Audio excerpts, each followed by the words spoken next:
My name is Cliff Hawkins. I'm a scientist. My background is I graduated from the Australian National University.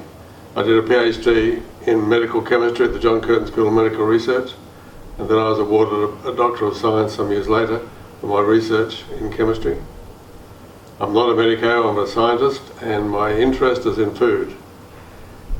And my interest arose largely because I'm a man and I love eating food, but in the 1990s, my family started to show very serious effects from eating food, causing people to have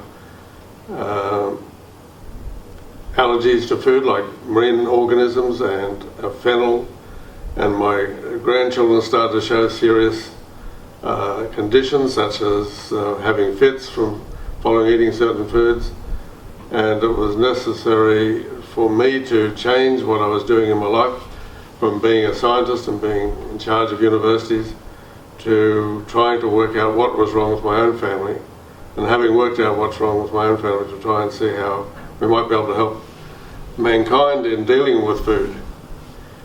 It's interesting to note that the prehistoric man knew a lot about food and how to prevent having side effects from food, and Western medicine, which started by people such as Hippocrates in Greece, he recognized that all disease begins in the gut, and people in India and China and, say, our Aboriginal people knew unless they controlled what they ate, they would have serious health problems. So it's a modern thing for us that we are eating foods which are not correct for our actual immunity system that we have. And so I started this work in about 1996. Pleased to say that my granddaughter, who was the main reason why we started this, is alive and well. She's now 18 and is doing a degree in human biology. So it's the way in which we actually treat our food, or what foods we eat, as the key to good health. And I want to talk about that today. It's important to understand that all people are impacted by the food we eat, in the terms that if we don't digest our food by the time the food leaves the small intestine, the food will go into the hindgut, or the large intestine, where it will be fermented by bacteria. And this will cause the pH of the hindgut to become acid, and all the good bacteria will die, and the bad bacteria will culture, and then we've got a health problem. And so it's important for everyone to digest their food correctly. And the best way to do that is to actually, in the preparation of the food, treat the food so that no protein that stops the easy digestion of food is present when you put it into your mouth. And this also, of course, is very, very important for people with food intolerance, because their immune system reacts to the food, as I'll point out to you, and as a result of that food intolerance, you are exposed to the risk of a whole series of autoimmune diseases, which I'll talk about in a subsequent presentation. The key to food intolerance is a type of protein called proline-rich. And a proline-rich protein has this amino acid proline in it, and it's a number of them in the protein. And this protein, which rich in proline, is very difficult for our body to digest. The proline is different to all other amino acids. Amino acid is a small molecule which is the building block for proteins, and it has a nitrogen which is coloured blue here. It has a carbonyl group which has got a grey carbon and a red oxygen. And in this case, the amino acid has a ring, a 5-membered ring. Nitrogen, carbon, carbon, carbon, carbon. And that 5-membered ring restricts the flexibility of the proline, so that the side group here goes off at 90 degrees to the ring, and it's fixed in space. And the nitrogen then in a peptide or in a protein goes off to another carbonyl group to form a peptide group, and that continues on. But if you have multiple ones of these proline molecules, the whole protein structure is fixed in space, because the fixed right angle bend, means that our protein is not flexible. We were designed to have foods with proteins that are completely flexible, so that our digestive enzymes, which are in our pancreas, when they come into our gut, can get the protein to cooperate with the enzyme so the enzyme can cut up the protein very efficiently. But for that to happen, the protein has to be flexible. If you have many proteins in the food, then the protein is not flexible, and the enzymes that we evolved to have in our body aren't able to digest those proteins. As I'll point out to you, nearly all the foods we eat have protein-rich proteins, and in some foods it's a very high concentration of these proteins, which restricts our ability to digest the nutrition out of the food. Throughout the evolution of organisms, the organism has needed to protect itself against its environment. And the organisms that, if you like, started off this program were simple organisms like viruses and bacteria. And those organisms, to survive, had to stop the environment taking away from its membrane the proteins that are there. Those proteins are necessary for the organism to reproduce, to attach to cells, to invade cells, to reproduce inside the cells and to infect the organism. And the yellow dots that are on these organisms and the hairs you see on the side of the organism are the proteins that are important for the whole processing of the virus or bacterium, the infectivity of the virus and the bacterium. And those proteins are all protein rich. If they weren't protein rich, they wouldn't be able to survive in an organism, because the organism would be able to digest the proteins and the virus and bacterium would not survive. So over evolutionary time, the only virus and bacteria that survived had proteins on its surface which were resistant to digestion by the organism it was going to invade. And man, or animals in general, right through the animal kingdom, those organisms, when they evolved over many thousands of years, they wanted to be healthy, and the biggest problem they had were things like virus and bacteria. And so over evolutionary time, they evolved to have an immunity gene which recognized the protein-rich proteins on the virus and bacteria. So their immunity was specially designed to recognize these protein-rich proteins so that their immune system could destroy the invading virus or bacterium. And that applied to all animals. And but at the same time as animals were developing, you had the plant kingdom developing, and the plants, they wanted to survive. They were not put on earth to satisfy the animals. They had their own life to live, in a sense, and they wanted to make sure they could reproduce, and to do that they had to protect themselves against potential predators such as animals, including man. And so they worked out the best way to do that, since man had an immune system which was sensitive to protein-rich proteins, that they would put protein-rich proteins throughout their structure. So all plants, I want to emphasize, all plants have protein-rich proteins, some more than others, but those protein-rich proteins are meant to give you an important message. So the evolution of microorganisms, animals and plants have all been based in the early evolution on protein-rich proteins.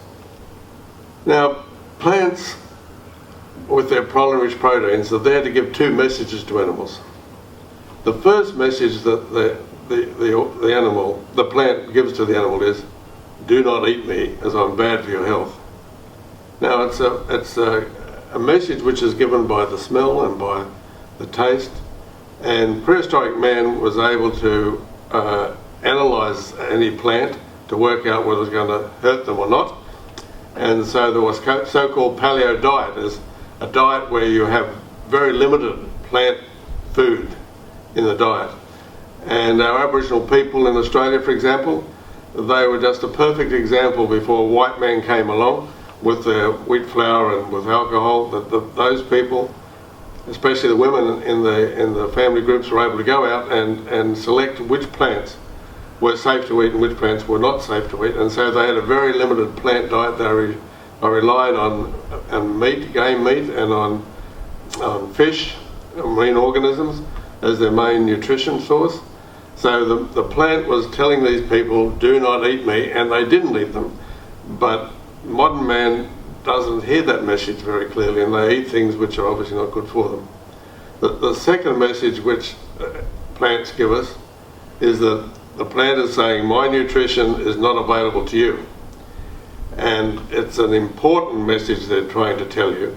So they protect their complete nutrition in a protein-rich protein.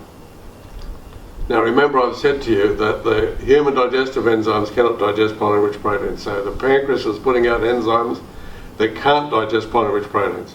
The plants encapsulate their starch and their oils, vitamins and minerals with protein-rich proteins in a capsule, which protects these nutrients so that they can be used in reproduction, making nutrition unavailable to animals in the small intestine.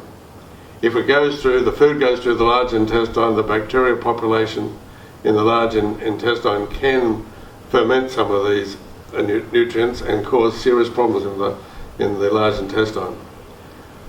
So that's the key to getting a very happy large intestine. You want to have good bacteria there, not bad bacteria. But if the undigested plant material goes through to the hindgut, the nutrients which are in the food are fermented in the large intestine, causing the pH to drop below 6.2, which is a key pH value.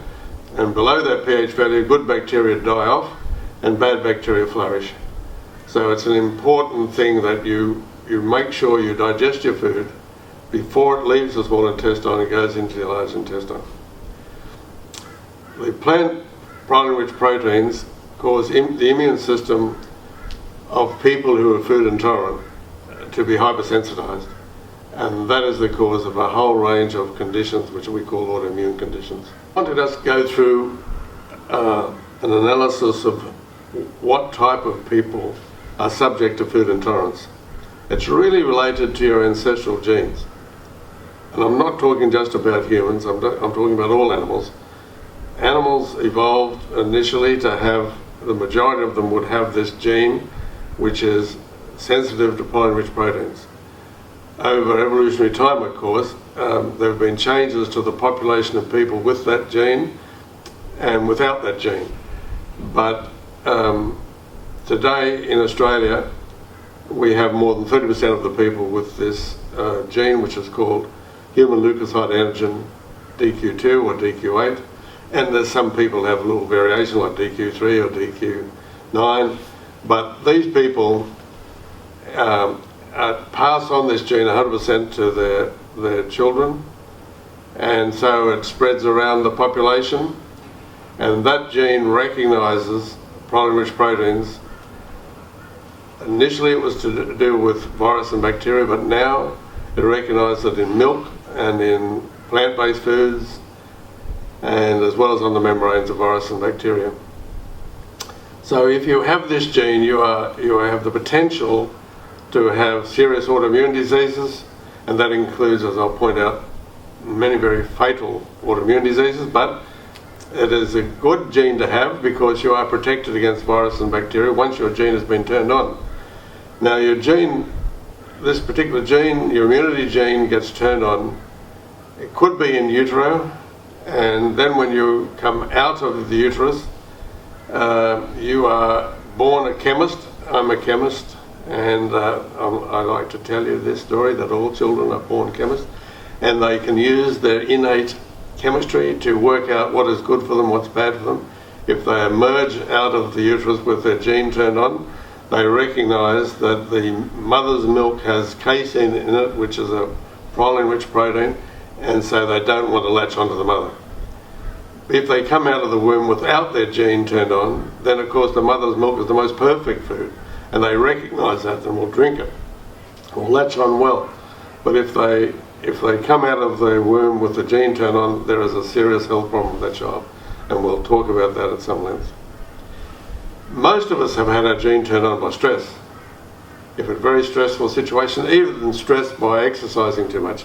People who are triathletes, for example, or top athletes, they train so much that this puts a stress on their body and their immune system gets turned on well and truly. It could be turned on by your first virus or bacterium. My wife had hers turned on by scarlet fever when she was about 9, and the day after that she recognised that she had some difference in her body because the food tasted different and her reaction to food was different. And it will affect your body shape and a whole range of things. So women, being very sensitive creatures, are able to recognise the day in which their gene was turned on. Man, being not so sensitive, probably doesn't recognise that, but you would be, if you had, say, a virus and then after you had the virus your health changed in a dramatic way, you would know when your gene was turned on. It can be turned on by vaccinations, and I want to quickly say to you that I'm not against vaccination program. A vaccination program is important for diseases where you need it, and for those diseases you need to have the various mechanisms of protection that a vaccination gives you, not only through what we're going to talk about, which is called the T2 helper cell protection. You need protection through killer cells that will go out and attack the virus and bacterium and so on. So it's important to understand that vaccinations for important diseases is crucial for people to have. But you have to understand as well that for the people with food intolerance gene, the vaccination will turn on that gene, and after that day when you have a vaccination, you will react to food differently. And if you think about what a vaccination is, you'll understand that. When people develop vaccines, they want to get the membrane proteins of the infective agent, like let's say influenza. They want to get the proteins on the surface of the influenza virus into a soup and to inject that into you. And they want to get that mixture of the proteins sufficient to cover the different immune systems that people have. I'm talking about, say, 30, maybe 50% of the Australian population have a gene that recognises pollen-rich proteins, but there's the other people who don't have the gene that recognises pollen-rich proteins. Those people don't have food intolerance. Those people won't get protection from a virus just through the pollen-rich proteins. They have to have other molecules in there which will turn on their gene so that they're protected against viruses and bacteria. But a vaccination program, the side effects of a vaccination are not that you get the disease. The side effects are you turn on your immune system in terms of the way in which you react to food. And if you're a person with this particular gene, the HLA-DQ2 gene, then your gene is turned on, then that will cause you to change the way in which you react to food. And it's a serious problem that has to be understood. Now, you can have the gene, you can have it switched on, and you have no side effects. You don't know you've got a problem at all. And that is the case in Asia, for example, in countries like China and Korea, where a large proportion of people have this gene, and a large proportion of people have had some infection, and they've got their gene turned on, but they were people who did not choose to eat food which would make the immune system get more sensitive and more sensitive all the time. So it's only in recent times that the Asian population are suffering from the autoimmune consequences of food intolerance. The whole key to this started about 10,000 years ago. Up until then, man was very selective in what food they ate. Most of them had this immune system, the HLA-DQ2 or DQ8. They only ate food which didn't cause food intolerance, and they lived as a family in a very happy way. But at the end of the last ice age, 10,000 years ago, people found that no matter what continent you lived on, new grasses grew, and those new grasses were able to be cultivated. And whether you're in the Americas where corn grew, or a different corn to what we eat now, but a corn grew, and people see they could cultivate that and they could eat a new food coming from that cultivated crop, or in the Asian area where rice grew, they recognised rice was very good to cultivate, and they were able to eat it with no side effects, so they developed that industry in a sense. And then, but soy they recognised as a problem, so They worked out if they fermented the soy, then it became safe. And then around the Ukraine region, around the Black Sea area, wheat grew.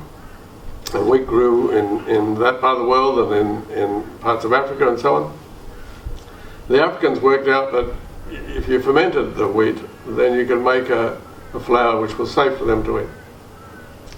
But in Western civilization, when they grew the wheat, they recognized that you could now cultivate it in a very successful way. And so people came together in villages and built up what we now call agriculture, and that agriculture was based on crops like wheat, and then they found that the wild yeast made alcohol, and then you could feed the wheat to a cattle, and the cattle produced a really good meat, and the cattle also produced milk, and so now you had the ability to trade your agricultural products.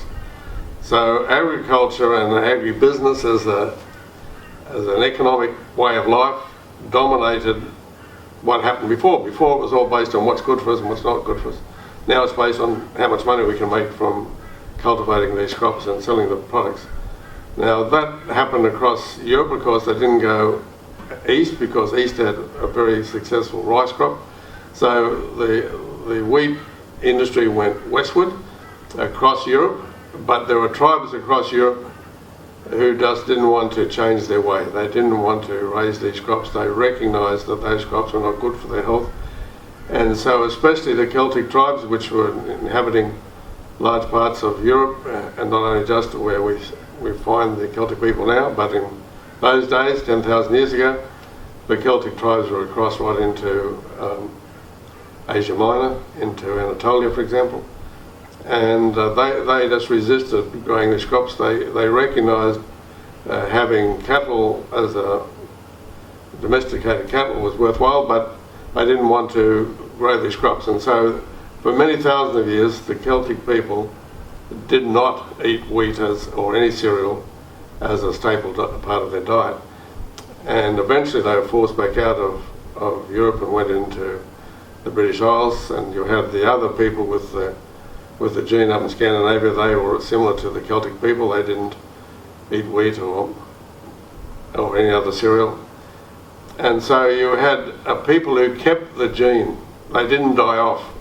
The people who ate the wheat, their population changed because they were now getting the autoimmune diseases, which in reality caused a mortality, and that mortality caused a big change in the percentage of people who had this gene across Europe. So it went from being close to 100% down to less than 50%. And those people who came to Australia, for example, they were sent out in various ways, the Irish and the Welsh and the Cornish and the Scottish, and these people came into Australia and introduced the gene very much across Australia. And then we've had people from Italy and from Greece and from other countries, and they brought this gene very much into the Australian population. The Aboriginal people, of course, had it, and they maintained it until white men came and gave them wheat flour, which caused major health problems for them. So the key to this food intolerance is you have to have the gene. You have to have it switched on, and once it's switched on, if you eat protein-rich protein food, then you've got a serious health problem because you've got food intolerance, and you'll see the symptoms I talk about later. I want to now go through a very simple cartoon of the immune system, and this is the immune system as it's supposed to work. And this is the case for, say, when you're having a protection against a virus or bacterium. One of the mechanisms of protection is via this T-cell mechanism. And it's a very important thing. You've got a white cell, which we call here an APC, antigen presenting cell, which has inside it the gene, your immunity gene, and its role is to analyze what molecules inside you are good, your proteins, and what ones are not your proteins, what ones are foreign proteins. And if your gene is one that recognizes a polymerase protein, say, then if you have the gene to recognize those, it produces proteins that put it on the outside. So the antigen presenting cell wants to tell your body, we have a problem. We have a foreign molecule which I recognize, and it's dangerous to us, so I want you to understand that it's something we should protect ourselves against. And so this proline-rich protein, or part of it, is put on the outside of the cell, and the message goes to our stem cells to make a T cell, which is one of the immunity cells, that has on it a molecule that recognizes the foreign molecule in the antigen presenting cell and binds to it. And once that happens, the T cell expresses molecules called cytokines. These are peptides and proteins which are put out by the T cell to tell other cells to start changing to protect the body against the foreign invader, which in this case is a protein. And so the B cells get the message, they recognize the cytokines, and each of us puts out a range of different cytokines, and they tell the B cell we've got an invasion happening, and the B cell puts out immunoglobulins. And those immunoglobulins, which are a Y-shaped molecule, quite a sophisticated molecule, they're able to go out into our blood and recognize the foreign molecule and bind to it. And once the immunoglobulin, like the IgG, binds to the foreign molecule, another white cell comes along. It's like a Pac-Man. If you're old enough to remember Pac-Man, Pac-Man was a thing that's gobbled up various organisms. Well, this one is gobbling up what we call immune complex, a complex between the immunoglobulin. This one is called immunoglobulin gamma, it's IgG, binding to an antigen, and it'll gobble that up and wall it off, so it's that foreign invader is no longer a threat to the human body. Now there's another one there's other immunoglobulins produced, and for example an IgE molecule, and that is related to allergy, which I want to go on and talk about. But the main thing is this, that if our immune system is just normal, when we get our immune system turned on and there's a foreign invader, our immune system produces IgG and more of these T cells and B cells to defend, and the concentration of these go up and come back down again to a level which gives us a normal protection. But if we eat the food that it has these polymer-rich proteins, and we have the gene that recognizes polymer-rich proteins, then every day we are getting a vaccination. We're getting the vaccination from the food, and the food proteins make the concentration of T cells and B cells go up. It makes the concentration of these cytokines get much, much larger, and it's called a cytokine flux. And those molecules now go off and turn on a whole range of cells, including cells that may be a cancer cell or some gene which recognizes that, for example, causes rheumatoid arthritis, or causes multiple sclerosis, or causes some other autoimmune disease. So if you get the concentration of cytokines very high, those cytokines can cause you serious health problems. And it's the aim of what I'm going to talk about is that we want to calm down the immune system so that the cytokines no longer are produced in large concentration, and they will not turn on these genes which cause you a problem. And if you turn them down, the problem genes can turn off. Previously we've been talking about food intolerance, and food intolerance is what's called immunoglobulin gamma mediated response, IgG.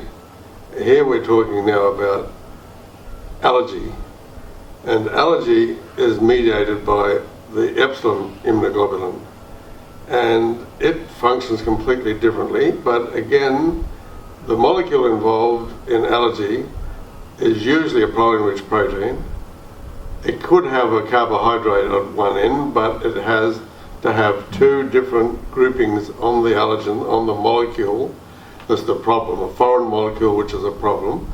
It has to have two ends which are far enough apart to be able to bind to two IgE molecules that are bound through receptors to what's called a mast cell, a large white cell that exists normally within our body.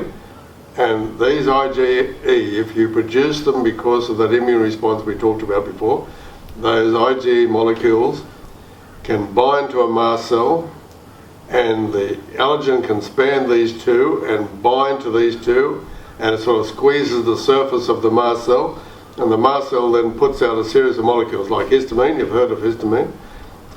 And the cytokines again are produced by this mast cell, heparin, which sends down the blood, and tryptase, which is an enzyme involved in, for example, in an asthma attack. So molecules are released by the mast cells when an allergen binds to two IgE molecules. Now, our approach has been that if you cut off these groups that can bind to the IgE, these food proteins, if you can cut off the groups which cause the reaction, then the allergen can't cause an allergic reaction. So our aim is to treat food, to stop food intolerance and to stop allergy by just cutting off the parts which will bind to the immunoglobulin, in this case, the IgE molecule. And once you do that, then you can get rid of the allergic reaction. Now, most of the reactions to food are IgG mediated, not the allergen. Allergies do happen, like with peanuts and eggs for some people and a whole range of things. It's an allergic reaction, but mostly it's not the allergy, it's the food intolerant reaction which causes the problem. Of course, allergies can be quite fatal if you have such a problem. But to say wheat and milk, maybe egg, a few other foods, but it's thought that most of the problem comes from gluten in wheat and casein in milk. I want to tell you that's not the case. Of course, those two sets of molecules are very important and they are major sources of food intolerance, but all plants have protein-rich proteins, and all of those protein-rich proteins can cause a reaction if you have the gene that recognises such proteins. And so I've just put up the protein sequences here for a number of foods, just a part of the protein, and I don't want you to have a mental block. These are just a part of a protein. These are individual amino acids, and I've coloured it for you. Where you see the red P, that's where the proteins are.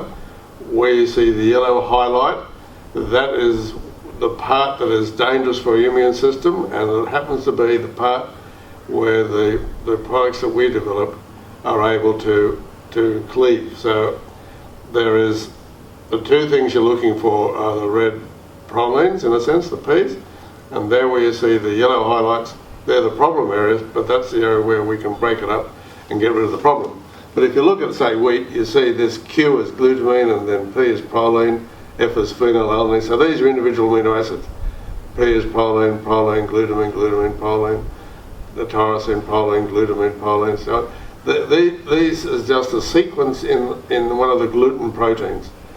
And that is seen to be, a major problem in food intolerance. Barley is very similar, isn't it? It's got a lot more actually, and you'll see this glutamine, proline, glutamine, glutamine, proline across the barley protein structures. Milk, and I'll mention milk in more detail in a moment, but milk has these little groups of things which cause the immune system to be activated. Wine, tragically, wine has the similar sorts of proteins. In this case, you see this is cysteine, proline, serine, proline, serine, proline, proline, lysine, proline, proline, lysine. Now, those groups cause people to react to it if you've got the gene, and people blame sulfur dioxide in the wine, but really it's not the sulfur dioxide, it's the protein causing their immune system to get sensitized. And if you just break down these groups here, then all of a sudden the wine is no longer causing you a problem, and you can enjoy the wine without worrying about the consequences of it so much, unless you drink too much.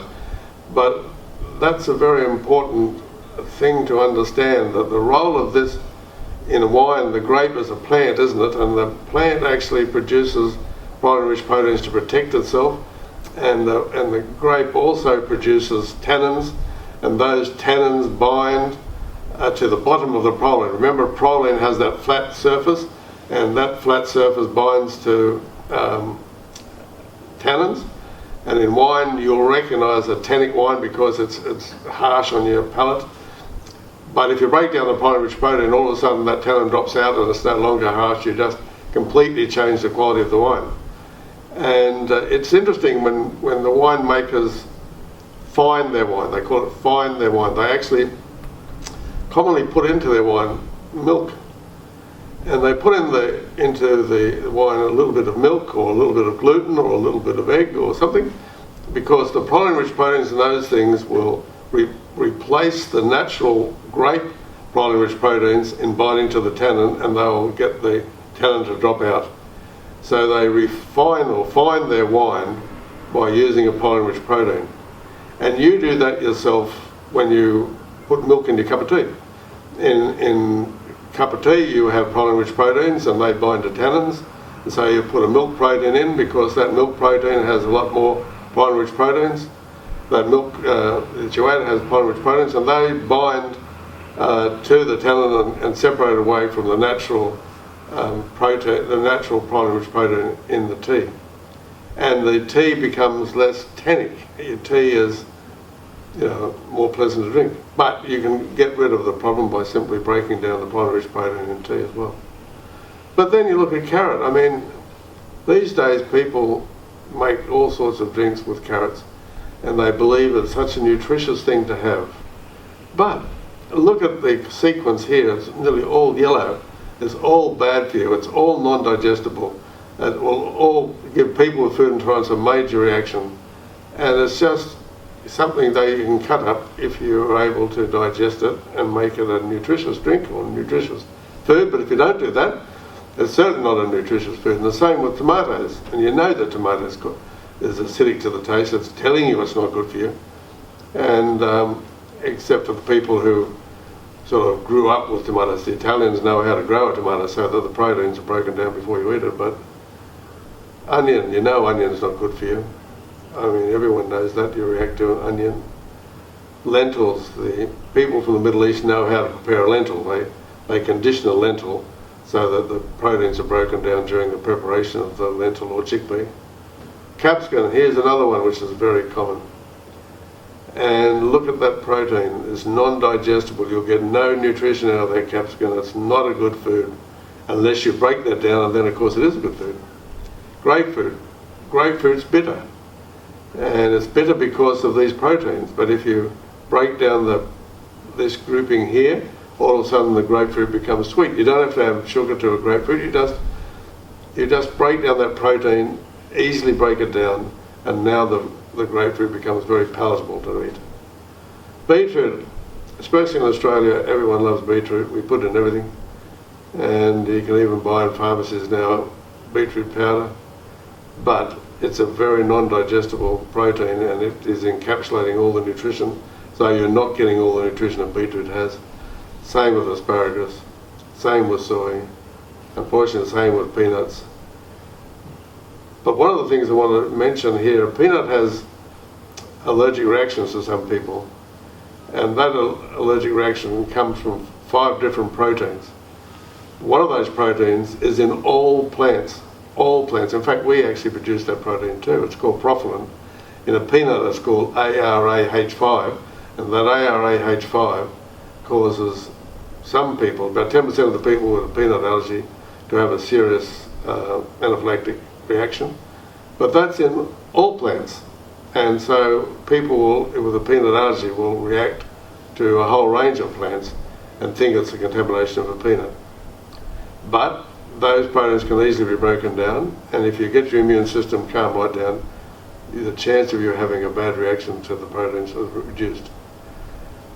Now, coffee is a very popular drink here in Australia and right around the world, and I'm sadly telling you that coffee has proteins in it which are not good for you, and in fact the proteins in coffee and the little parts of the protein which are broken down get taken up to the brain very easily, and they react with the opium receptors, and so people who are on coffee get a high from the proteins attaching themselves in the brain to the opium receptors. People think that caffeine is the main thing that gives you a high. I'm telling you that the scientific studies have shown that the proteins, the protein-rich proteins in coffee, are the cause of the high when they react to an opium receptor in your brain. But you can get rid of that by just breaking down that protein, and once you've broken down that protein, the coffee becomes less bitter and really, really nice to have. Same with chocolate. It's not like all the good things are bad for you. Well, chocolate is a plant-based product, and it has proline-rich proteins which can be broken down to make it less bitter.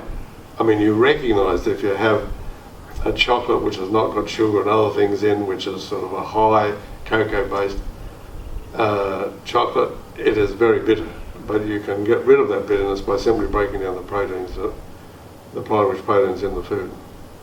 Now, when I started this work in the 1990s, I went looking for what was the problem in the food, and I quickly recognised that the problem that was recognised in the literature was gluten and the casein and beta-lactoglobulin in milk, and a range of other proteins were seen to cause food intolerance, and they had this proline-rich protein structure, and I recognised that our enzyme systems couldn't break them down.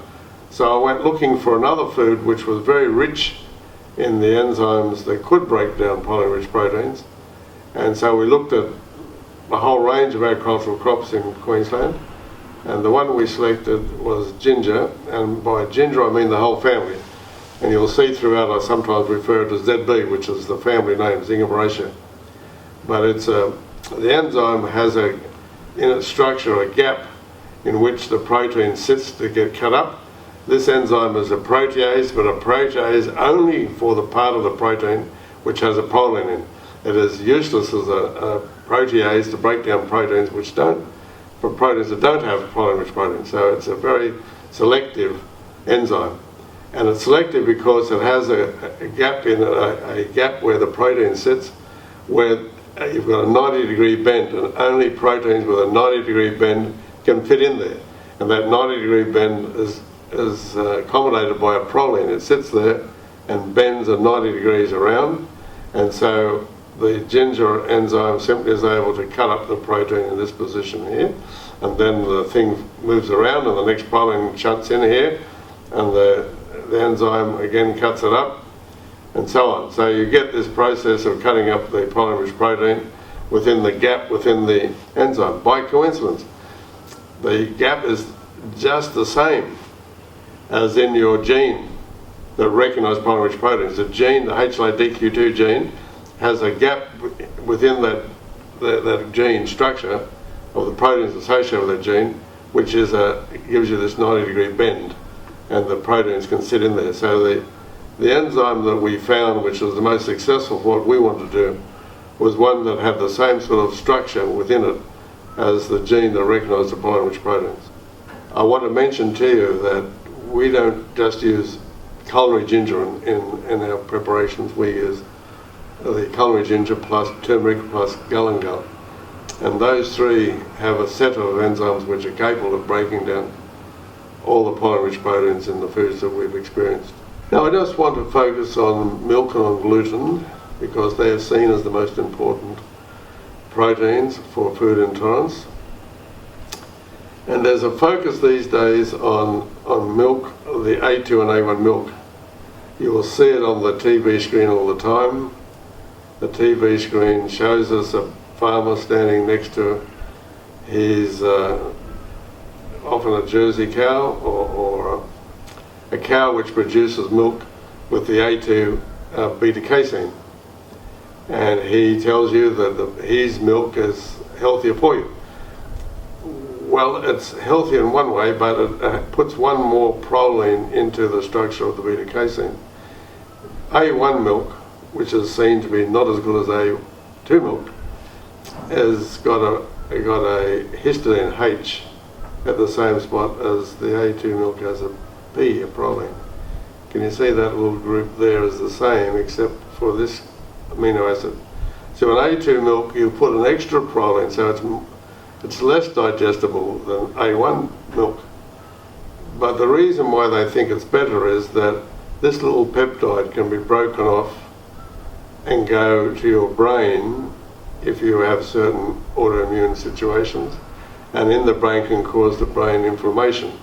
So in A2 milk it's easy to cut it here because it hasn't got a proline at the end, And so the histidine allows this to be broken off more easily and to get transported to the brain, which causes some people a problem. Where here, with a proline in the A2 milk beta-casein, the digestive system can't break the protein here, and so this will not go up to the brain so easily.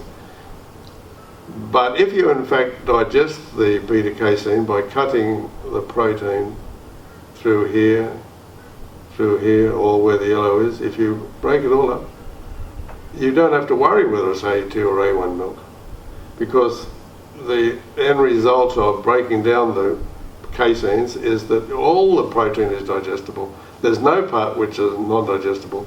There's none of these peptide groups which will go up to your brain. They're broken down. So if before you drink your milk, you treat your milk to break down the proteins, then they can't possibly hurt you. They can't cause your immune system to be stimulated. They can't go up to your brain and occupy receptors in your brain. They can't inflame your brain. So the best way to deal with it is not so much buying A1 or A2 milk, is simply to treat your milk so that these peptides are all broken down. So you've got a completely digestible milk. All the proteins in the milk are digestible. And you don't have to worry about whether it's A1 or A2 milk. This peptide is called casomorphin, and Professor Carl Reichelt was one of the first people to identify that problem, and I work very closely with Carl Reichelt in the work we do. The next protein I want to just mention is gluten. And these are really just examples of polymerase proteins. Gluten is really blamed for a lot of the food intolerance, and it certainly causes a problem, and it comes out of wheat. Of course, the other cereals, like barley and like sorghum and oats, have a similar proteins to gluten, and they also cause a food intolerant reaction. The reason why gluten is sort of mentioned all the time is that people who are celiacs, a celiac is a person with food intolerance who has a slightly different gene to what I've been talking about. It has one amino acid different in one of the gene proteins, and that difference is sufficient to allow the gluten molecule to bind more strongly to the gene, and so that they get a much larger response to gluten, but they respond the same to all other plant proteins, to the milk and to the tomato and to the strawberry and to the capsicum and so on, the carrot. And so for those people, which is about 1% of the people who have food intolerance, the celiacs have about 1% of the people with food intolerance, and those people react more strongly to gluten. So they're a group who really focus on gluten. But if you treat the gluten before you eat the gluten, then you can get rid of the pollen-rich protein and you can't possibly have a reaction.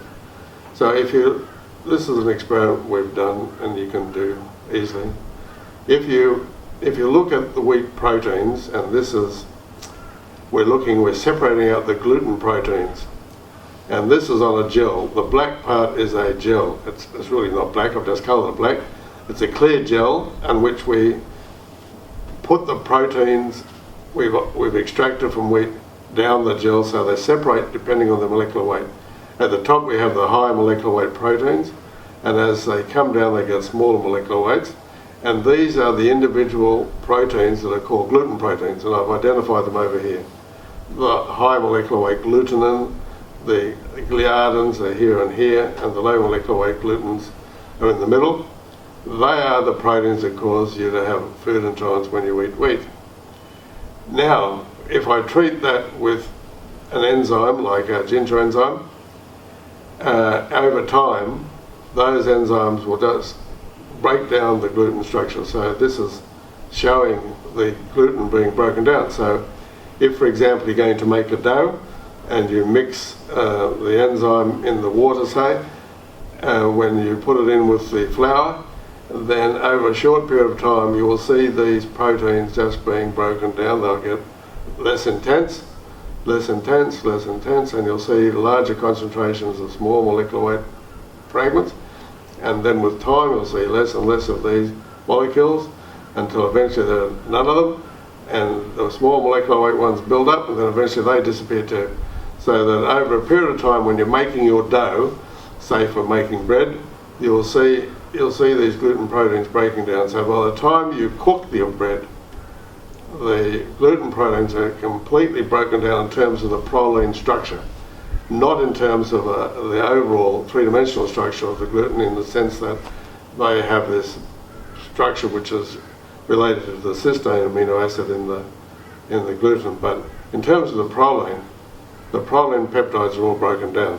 So when you eat bread made with the enzyme present, and the proline part of the proteins are all broken down, you can't possibly have a reaction, because your reaction comes from the immune system being stimulated by the proline peptides.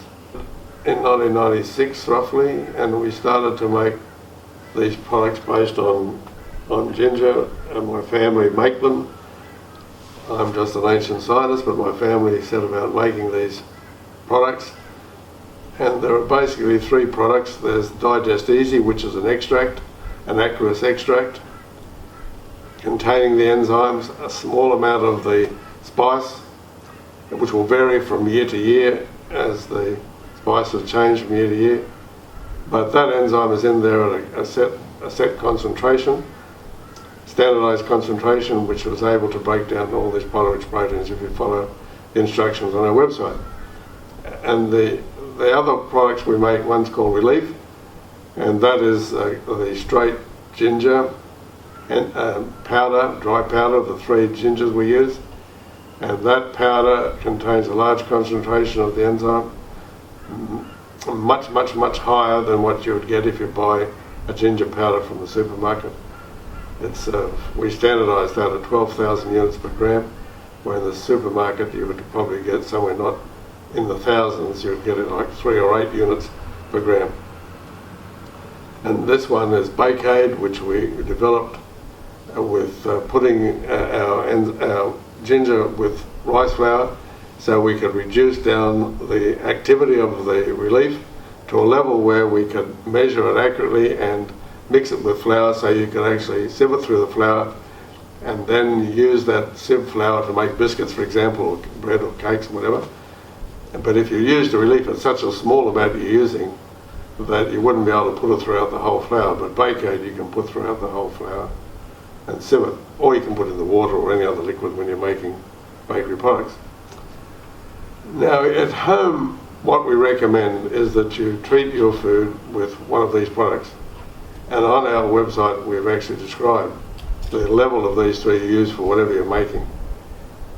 But if you, and that means not just putting it on it, it means including it in the preparation of food.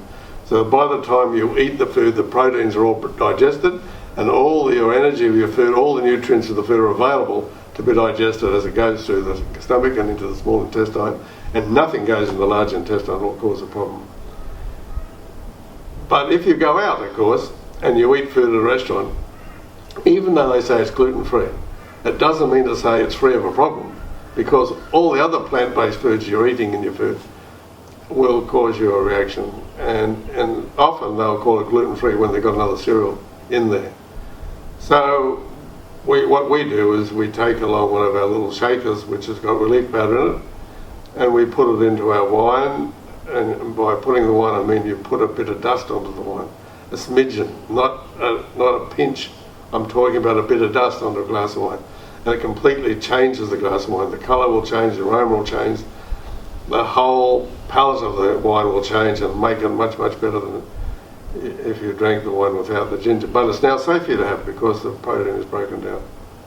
And if you could put it on, for example, into your coffee, and if you've got a tomato-based dish, you can sprinkle it over your tomato-based dish, or if you've got a milk-based dish, you can sprinkle it over a milk-based dish. And so it's not as good as preparing the food, but at least it reduces the reaction to the food you're eating when you're out. So these things you can take wherever you go. The Digest Easy has to be stored in the refrigerator when you use it, or stored for a long time in the freezer. And the powders, though, are stable, so you can take it wherever you go. And the choice is up to you. If you don't like a very spicy thing, then use Digest Easy. If you're happy with the spice of the Relief powder, it's much more usable, and you can use it for everything and take it wherever you go. And the bake aid is very useful if you do a lot of baking and things like biscuits that don't have any liquid, so you've got no choice other than to sieve the flour with the bake aid. Now lastly, I just want to emphasise to you that if you want to be able to get maximum benefit from your food and not have food intolerance from your food, we strongly recommend you treat your food to break down the proteins before you eat them, and then you take it yourself to make sure any protein that gets through your mouth into your body, and any polymerase protein which is causing you a problem inside your body is cleaved by the enzyme that goes into your gut. And so it's a two-step process. It's not a matter of just sprinkling the food with it. It's not a matter of just taking the ginger. We recommend you prepare your food with the ginger, and you also take some yourself. And the amount you take depends on your weight. So all that information is on our website, and I recommend that you read it. Thank you very much.